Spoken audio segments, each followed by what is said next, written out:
locul acesta. Sfânt este Dumnezeu. Vorbește, Bun Doamne. este Dumnezeu. Aleluia. Mare este Dumnezeu. Drept este Dumnezeu. El este acela, slăvit să fie numele Domnului. Și mumul care încă mai fumegă, El are putere să-l aprindă. Aleluia. Pentru că El are ultimul cuvânt în dreptul tău.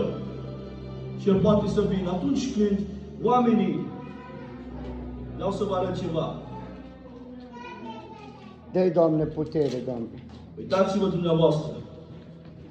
Oamenii, asta suntem noi. Da?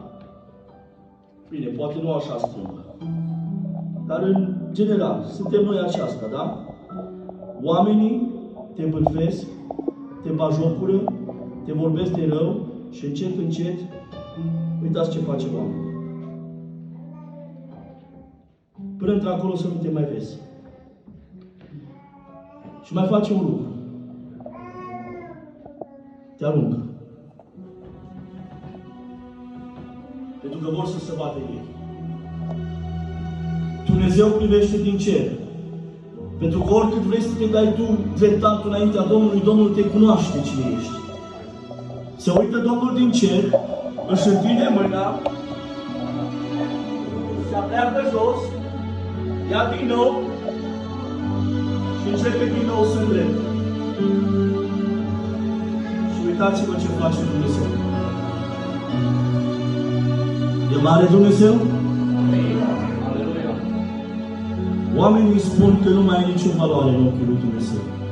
Oamenii te disprețuiesc. Ai greșit, ai păcătuit. Dumnezeu are putere să te ierte.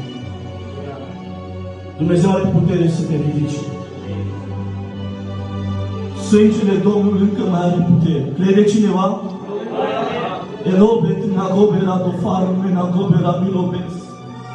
Aud glasul lui Dumnezeu, nu descuraja într-o vreme ca și aceasta. Pune-ți nădejdea Dumnezeu și Dumnezeu va veni în ajutorul tău. Chiar dacă ai fost arătat cu degetul și oamenii te-au vorbit de rău, tu ai valoare în ochii lui Dumnezeu. Pentru un suflet Dumnezeu dă popoare. Oricât de slab de păcătos ești, Hristos te iubește așa cum ești. Dar seara aceasta îți vorbește. Pune-ți viața în rânduială. Caută să faci bine. Caută să fii un om drept. Nu fi un fățar. Nici cu fratele, nici cu biserica, nici cu Dumnezeu. Că Dumnezeu te cunoaște. Și soarta fărțarnicilor, auziți unde este? Acolo va fi plânsul și scrâșinirea dinților.